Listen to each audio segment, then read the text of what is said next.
Welcome to Attack of Opportunity.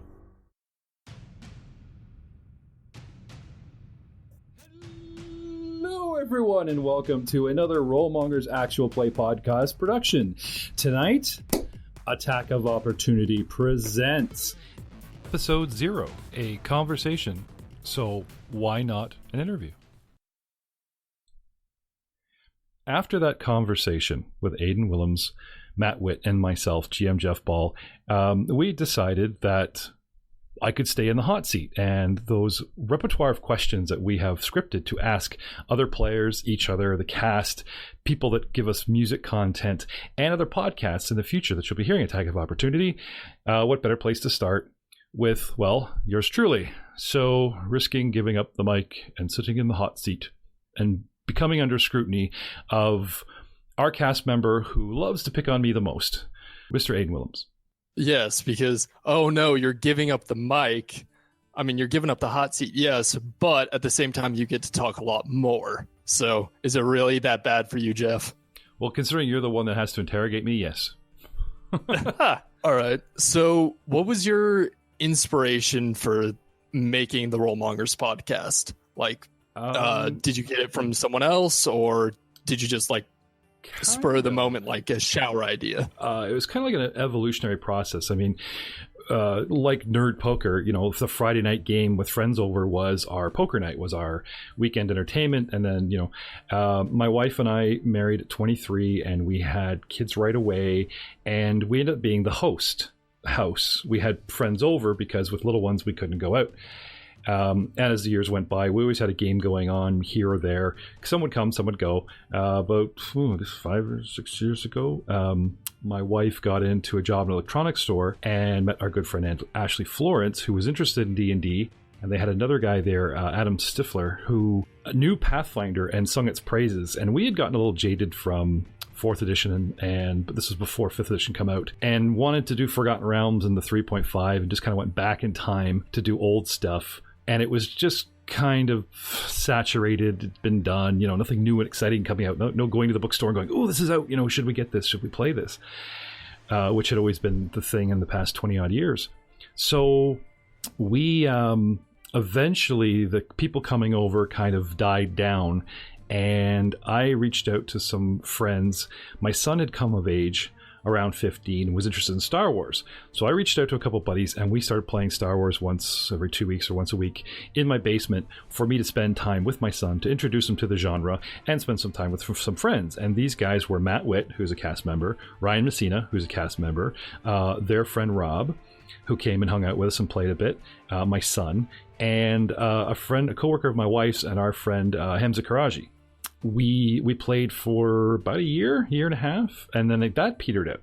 And then we discovered Roll20, where we could just sort of come home from your work day and not have to put yourself together to go over to a friend's house. You could sit there in your jammies, or you could just have dinner with your spouse or whatever and get on a computer like a lot of people do in this day and age, and get on a browser and get on a headset and just maybe game a little bit in the evening for a couple hours. And we got into doing this, and we discovered the wonderful world of Roll20. It's great. You sit in there, you set up a game, you have all the maps, you're going along. But we were a couple players short. So I reached out to other friends to play, and we always seem to be a player short. So we started garnering people like yourself, fast forward to the future, how we got you, but just to get players, as Roll20 set up to do. Hi, I'm a GM, I got this, I got this many players, let's have you come over and play with us.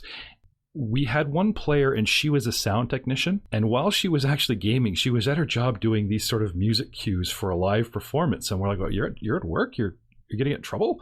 No, I got this. She got to know us, and the guys were teasing me about my long-winded stories that go on, and she's like, you should podcast. And we said, oh, it's funny you should say that. We were talking about, recording our sessions just for shits and giggles. So I guess you could say it started in a coffee shop with myself, Matt Witt, and Ryan Messina, sort of birthed the idea of, could we possibly do this? Matt suddenly got busy. I got Ryan and his lovely wife Loretta to play, and I reached out to the net and found Connor Besh, our technical advisor and guru for all things podcasting, who works with Nathan Spruth in the ReetonEntertainment.com podcast, where they talk about video games together. And these guys we've also garnered as players under Clinton Chard now and Clinton's Core Classics. But that's sort of how that played out. We had Connor and we had Ryan, his wife, and a couple others, and we decided to build chemistry. So we played off air for about 3 months for these guys to get used to each other. And then we're ready to shoot episode 1, and Connor switched jobs and became incredibly busy in his new employment. And we shot the pilot episode for Mummy's Mask, which was the Indiana Jones adventure that I was dying, that I'd set Rollmongers up to do. And it was great fun and a great cast, some audio issues with some.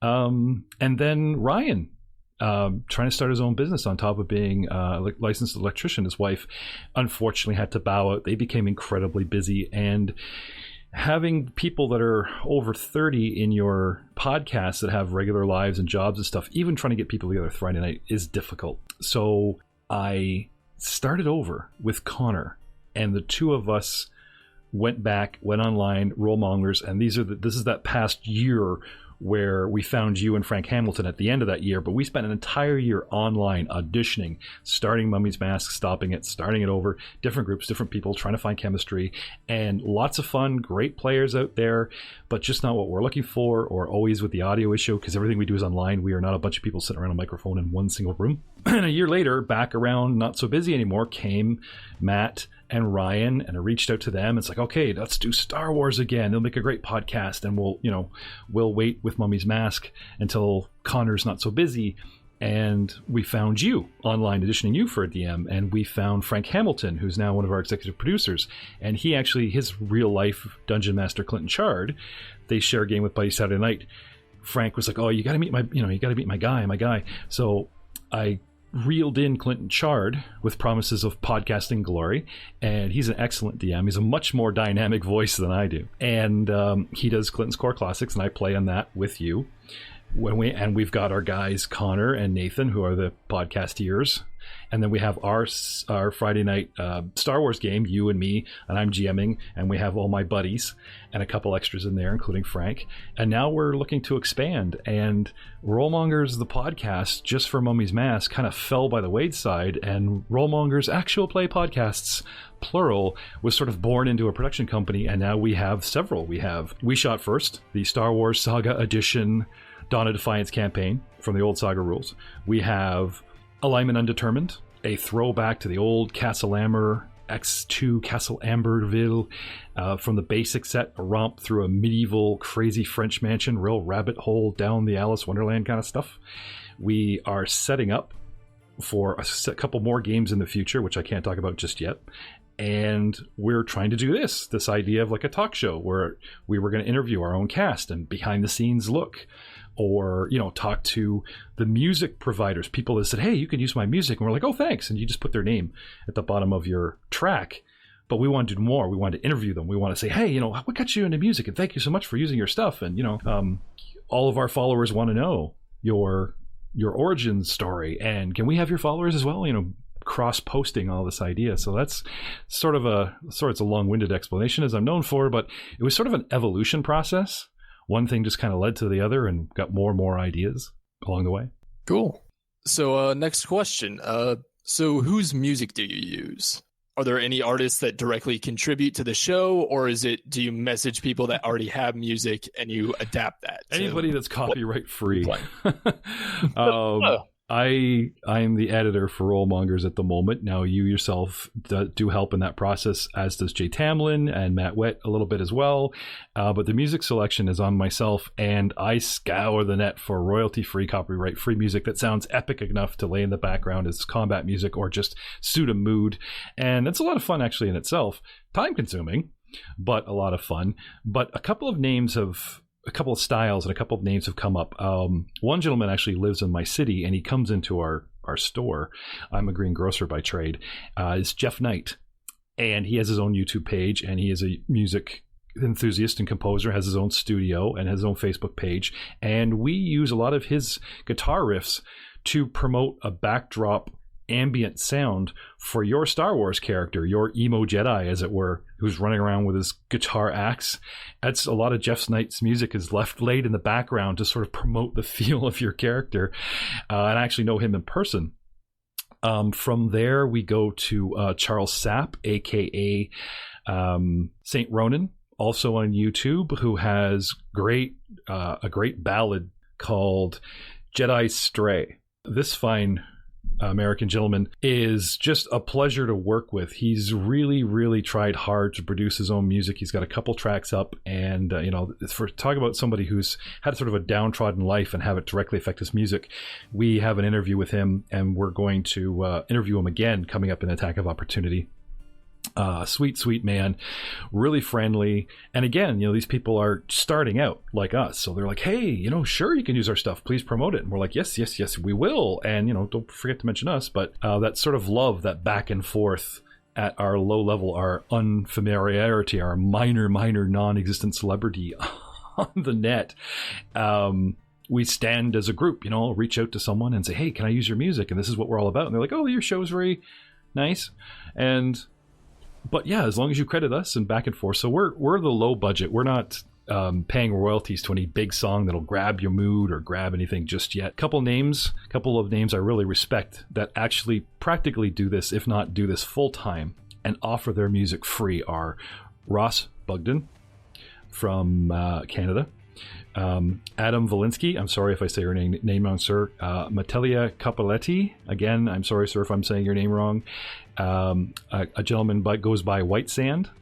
And then we have these classic sites called Non-Copyright Music, or the Audio Library of, and it's a conglomeration. One of my favorites is Kevin Macloud.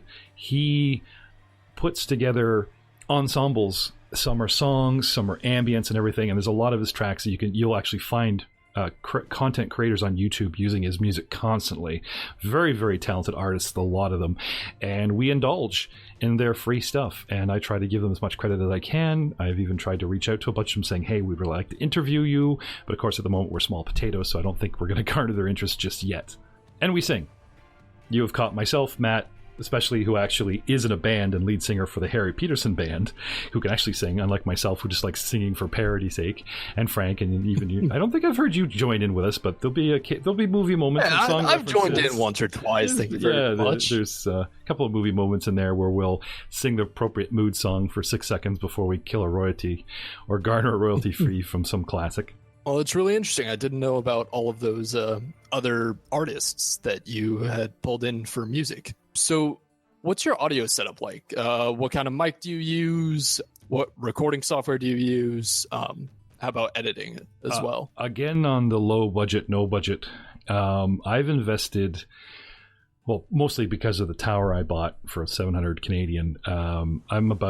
We're about 2-3 years into this project, and I'm about $2,000 in the hole. Some great contributions for subscriptions from our executive producer and player Frank Hamilton, executive producer and DM and player Clinton Chard. So those of our cast that can help me do. Those of you that can't, give me time. And in my experience now, time is money. Your time that you guys help me edit, or your time that you guys go and do a project for me, do some of the math work and some of the this and then the reading and the backstory and stuff to help us pull off these shows is invaluable to me, is just as well as, filling someone's PayPal account. And everyone helps. Everyone does contribute quite a bit more than I expected, which is great. My setup, I'm using a Samsung Meteor mic at the moment, which is just a hair below standard for the industry standard of the low budget, no budget Yeti.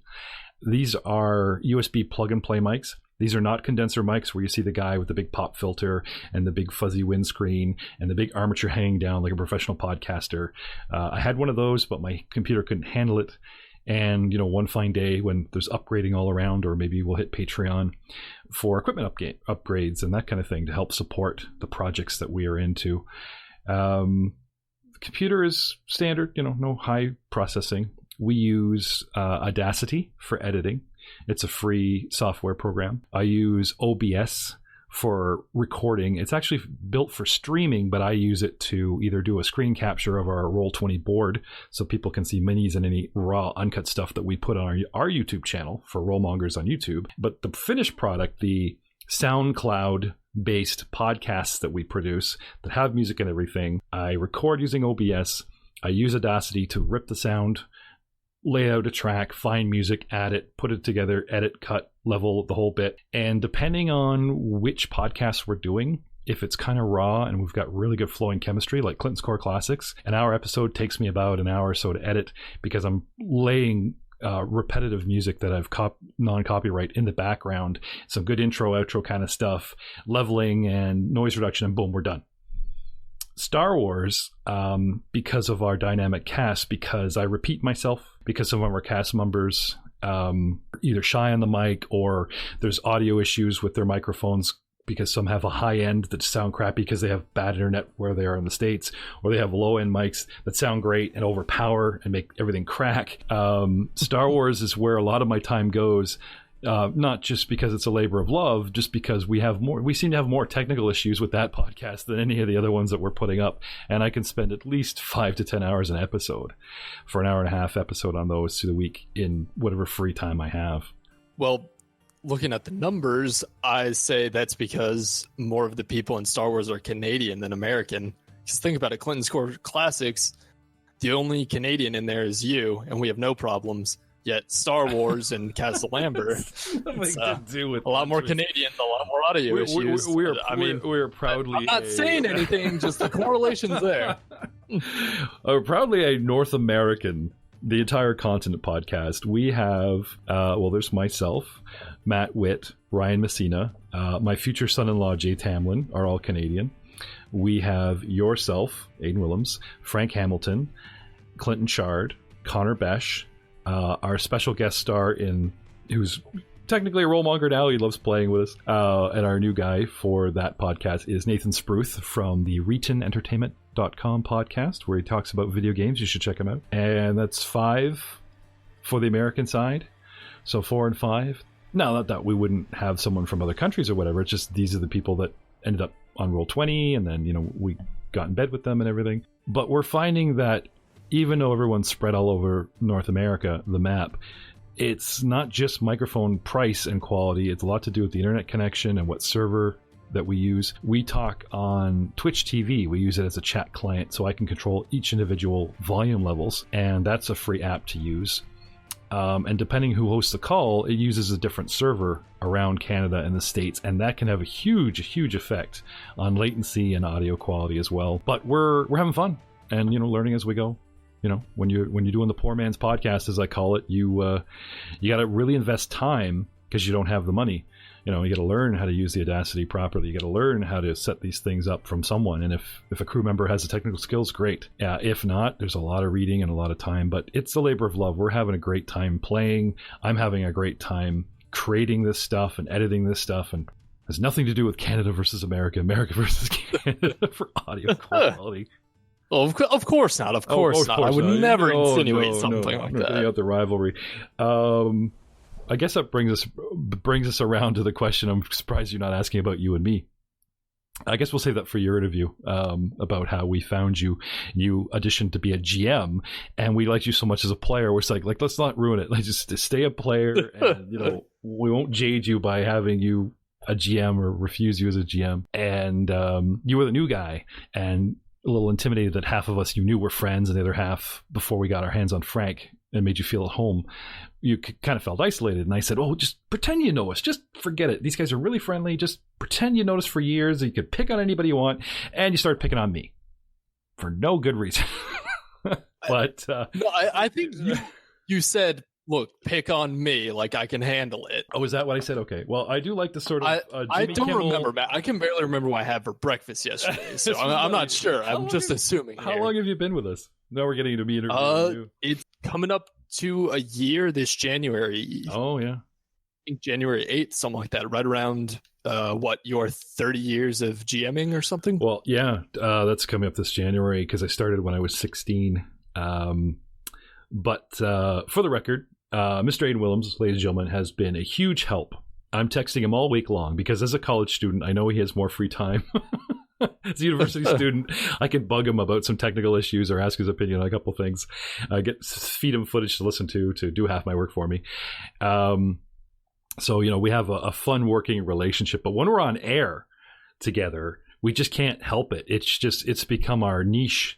It's Matt Damon versus Jimmy Kimmel now with you and I, and not so much in Clinton's Core Classics, but definitely in the Star Wars one. You know, you put forward that the DM is evil, the GM must be reckoned with, you know, that kind of thing. But well, okay, it doesn't help that you're constantly trying to convert me to the dark side. Well, I thought that would play out well, the temptation, and anyway, sorry. Next question. So, are you anywhere else on the web besides SoundCloud? Well, as I was saying before, we have a YouTube channel that we put raw content up. There's a different market. Podcasting with editing and polish and music added and ambience is our end game. But we do put up, for those that like watching this sort of video of the walkthrough on Roll20 and the minis and some of the great maps we've got our hands on. And it's raw and cut because I've dabbled in video editing, but it's a whole other ball of wax, and I believe I can do it. It's hugely time consuming, so I haven't touched it much. We throw Clinton's Core Classics online uncut. We throw Clinton's Core Classics on SoundCloud, polished lightly, but edited. We have a Facebook page, Rollmongers on Facebook, where we post a bunch of stuff there and pick pictures and stuff. All the memes that I come up with, where I've reached into all the cast members' Facebook pages, pulled out fun pictures, and Nate turned it into a meme to promote a track.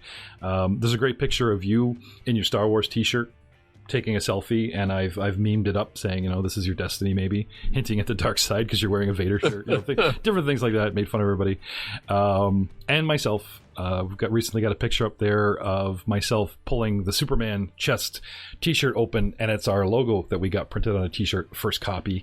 I've even found Matt Witt wearing a Chewbacca onesie. He came in late night shopping in my store with his girlfriend, and he's wearing the Chewbacca onesie, and I ran up on him and did snap photos, with his permission, of course, but snap photos of that.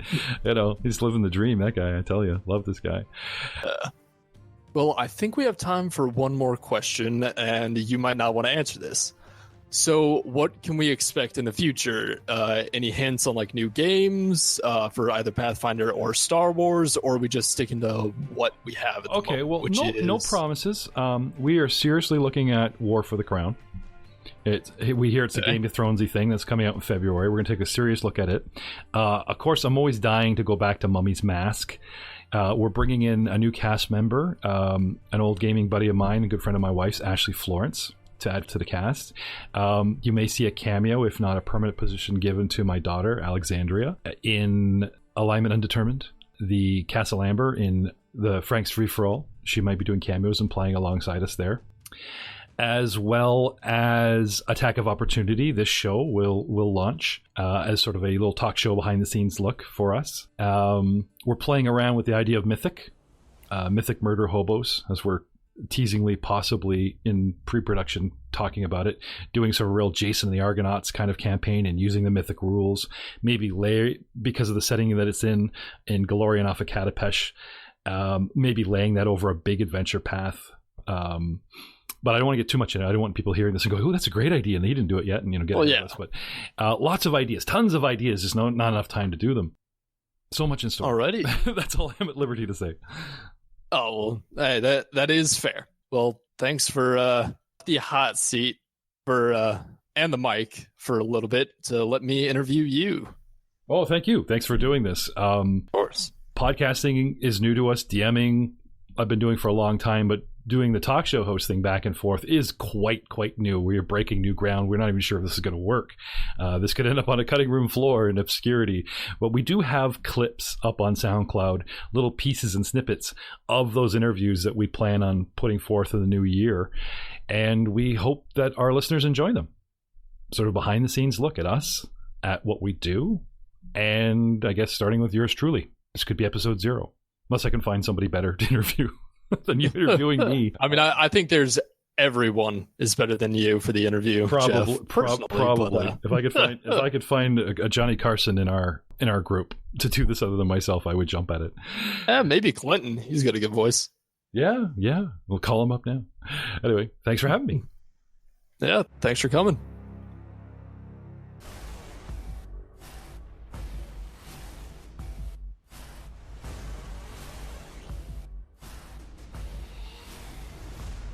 We were just discussing placing breaths. Now, when you're on the microphone like we are now, you guys have to wait your turn in character, but because I do the majority of the speaking, there's all these breath, and recently in Nicole's video, the 200 sub celebration, you can hear me breathing, and you guys were just telling me about, learning the proper techniques or whatever.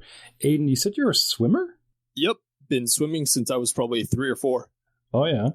And so obviously there's like deep breath regulation there. And you also said something about singing? Yeah, I do a bit of vocalization and singing. I mean, not professionally, of course, but in the car, I'm constantly singing. So that helps out. Well, plus I play a saxophone. That requires a lot of sax man. Matt's a musician and is lead singer in his band, and I like to sing. I have movies in my head constantly, and I sing, but I'm horrible. Like, I do not have a singing voice, and I apologize constantly doing that. Even Connor, when the sessions got long, or we were just laid back and playing casually, you could hear him pull out his guitar, and he'd lean back and he wouldn't have the amp in, but he'd be strumming away, in between the mics, push to talk kind of thing.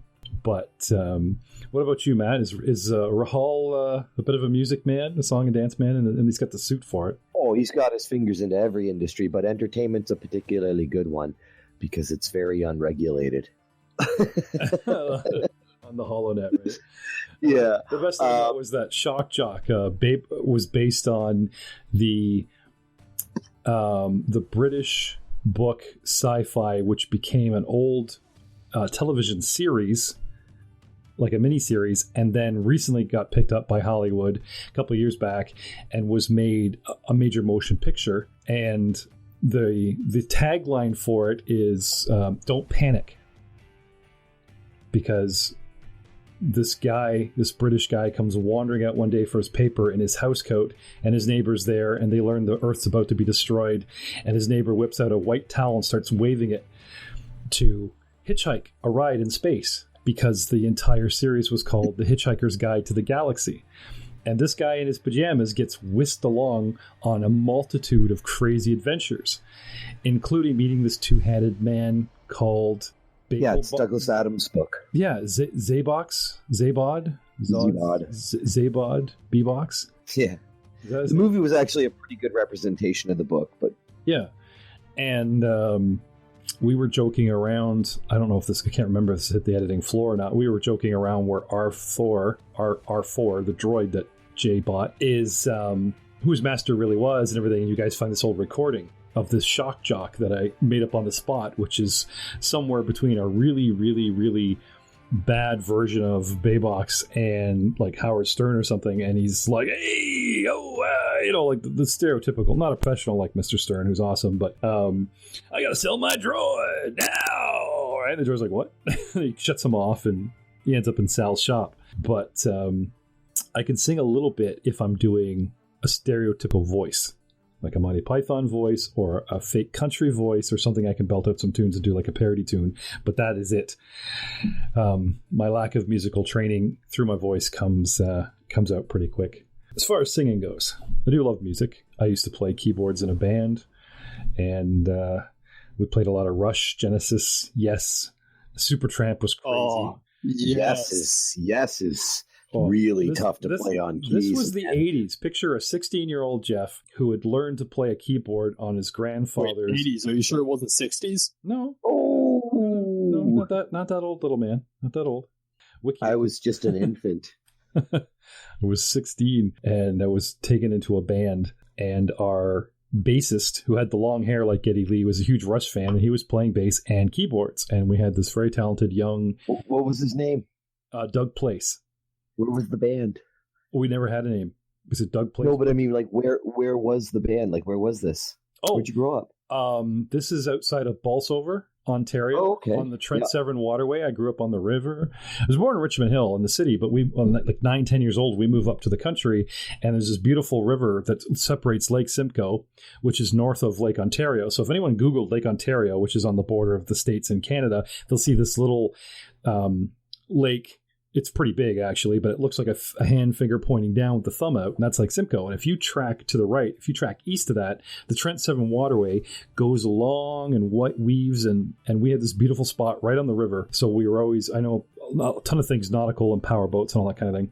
And behind me was this restaurant right on Highway 48 called the Trent Place Restaurant. And they had these little cabins that you could rent like a motel that they never really used. And when the place changed ownership when I was in my early to mid-teens, the 20-year-old Doug Place, the son, set up a band room.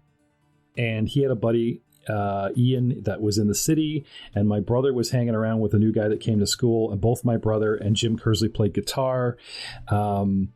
And Ian got my brother Ian. This is a different Ian. My brother Ian got into metal, so he got into Iron Maiden and was a huge 70s fan, Led Zeppelin, all that kind of thing. Where Doug and everything, we were into what was current at this time that came out of the 70s into the mid 80s was all your synthesizer stuff. So Phil Collins had left Genesis, but we were playing Genesis tunes. Yes, lots of Rush, lots of we tried Supertramp. And this is where I had advantage. Yeah, Supertramp is really tough. Right. My granddad, when I was like 8 or 9, my granddad had an actual organ, like with the foot pedals and the 2 keyboards and everything, but your left hand's all chords, and I could play it. Fast forward to the 80s, when everyone's playing synthesizers stacked on multiple levels or 180 degrees each hand, which would totally throw off a pianist. But for me, it was like no problem because I'm used to playing 2 keyboards. So that was my strength. My weakness was I had poor fingering in my left hand because piano sheet music has strong fingering for both hands. Organ music is written, the left hand is strictly chords mostly, and you back it up with a heavy pedal chord. So there was certain music that I could play, and a lot of it was these rock bands that were using synthesizers as a backup instrument, not a lead instrument the way Supertramp does or the way Yes does. That opening chord for Owner of a Lonely Heart, you have to press 11 keys, and a man only has 10 fingers. It's tricky, and you're spanning the entire keyboard, but it's doable by laying one finger over on one of the black keys, and you do this massive dun, dun, dun, dun, dun, dun, dun, dun, dun, and it goes into the song, right? So we're playing, and Ian came up from Toronto. My brother kind of got into a different crowd, and we're driving out to a band session that was held somewhere else. And Doug and Jim in the front seat start talking about a Dragonlance novel that they're sharing back and forth. And they're talking about Wizards of the Conclave and all this Tracy Hickman and Margaret Weiss writing. And I'm like, I know this. Like, I know fantasy. Dad watched Conan and sci-fi and all this kind of stuff. My dad read all the Dune books and all the, Clan of the Cave Bear stuff. And so I've been exposed to both fantasy and sci-fi in the home. But this was a 1981 best-selling trilogy. And it was about, let's say, 1988. 1989. So the book was already a couple years old, but it was really good stuff. And it was my Lord of the Rings. It was my 8 people go on a big journey, fellowship, save the world, that kind of thing. Romances within the party, all that kind of stuff.